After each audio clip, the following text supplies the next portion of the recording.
इस वक्त कश्मीर में 10वीं और 12वीं जमात के इम्तहान चल रहे हैं। हर कोई बच्चों को बेस्ट विशेस दे रहा है, लेकिन किसी ने क्या सोचा है कि शुमाली कश्मीर के जिला बांडीपुरा के सरहदी इलाका वादी गुरेज में तालीम हासिल करने वाले बच्चों का हाल क्या है।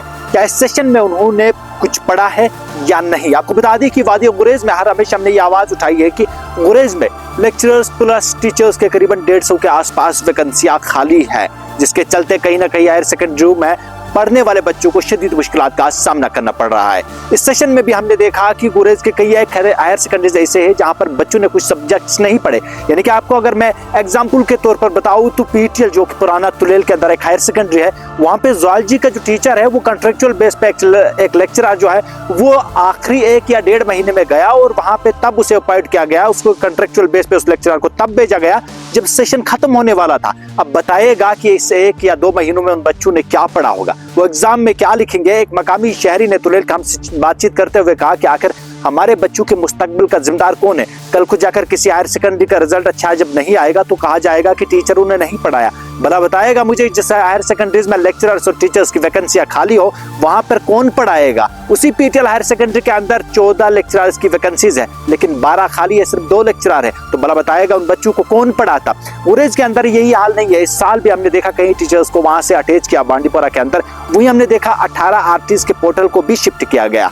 और बताएगा भला जब गुरेज वादी से वहां के टीचर्स को उठाकर बांडीपुरा या वादी के मुख्तलिफ जोन्स में अटैच किया जाता है, उनके बदले किसी को नहीं भेजा जाता है, तो उन बच्चों का मुस्तकबिल क्या होगा। आज 10वीं और 12वीं जमात के अगर इम्तहान चल रहे हैं तो वो बच्चे एग्जाम में क्या लिखेंगे जिनको पूरे साल में टीचर अवेलेबल नहीं थे या उनके लिए कोई लेक्चरर नहीं था। और ज्यादातर गुरेज में अगर देखा जाएगा तो मेडिकल स्ट्रीम में बहुत कम लेक्चरर्स है, वैकेंसियां खाली है। अगर वहां पे कोई था उसे अटैच किया गया, उसके बदले में किसी को रिप्लेस नहीं किया गया, तो भला वो बच्चे कैसे तालीम हासिल करेंगे। इस शहरी नाम से मजीद बातचीत करते हुए कहा कि जनाब हुकूमत आने से पहले हुकूमत ने बड़े दावे किए थे। हमारे चीफ मिनिस्टर साहब ने भी गुरेज का दौरा किया, हमारी एजुकेशन मिनिस्टर साहिबा ने भी गुरेज का दौरा किया। क्या उन्हें नहीं देखा कि गुरेज में 150 के आसपास टीचर्स यानी मास्टर्स और लेक्चरर्स की वैकेंसियां खाली है। वहां से बहुत सारे टीचर्स को उठाकर यहाँ पे अटैच किया गया है, उनके बदले किसी को नहीं भेजा गया। तो क्या उन्हें ये नहीं दिखा कि वादी गुरेज के अंदर तालीमी निज़ाम क्या होगा। जिस तरीके से आज तक चला आ रहा है वैसे आज भी गुरेज के अंदर असर व रसूख का राज चल रहा है। असर व रसूख के राज पर वहाँ पे टीचर जो है वो वादी के मुख्तलिफ जोन्स में खुद को अटैच करा रहे हैं।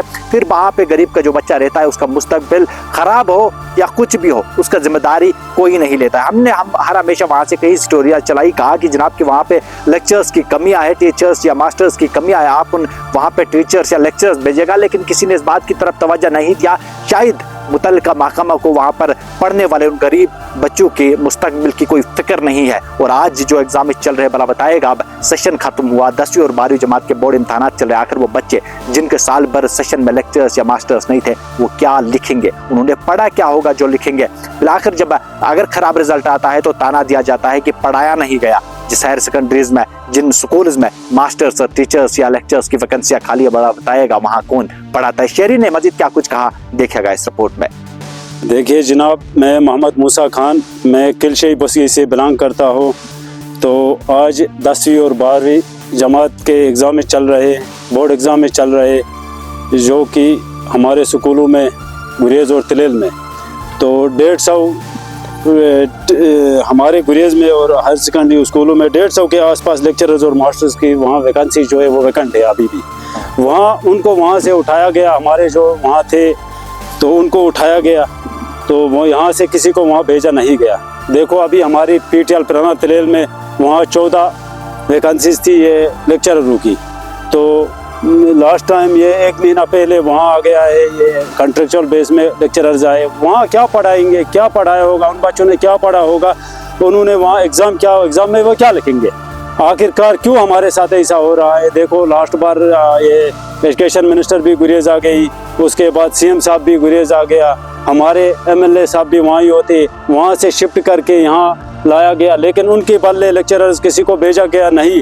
आखिरकार उसका जिम्मेदार कौन होगा। आखिरकार वहाँ तो रिजल्ट 0 आएगा, वहाँ क्या लिखेंगे। कल वो वहाँ तो बच्चे पढ़ा जब कुछ नहीं वहाँ लिखेंगे क्या।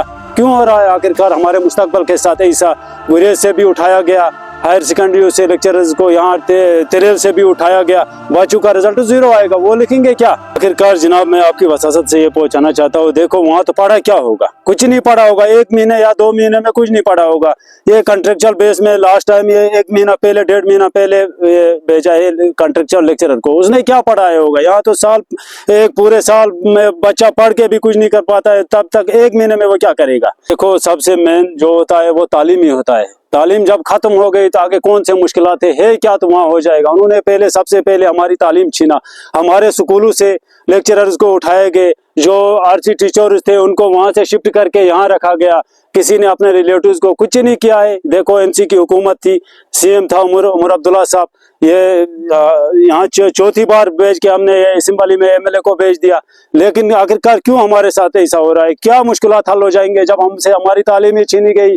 हम यही सवाल करना चाहते हैं, इसका जिम्मेदार कौन होगा?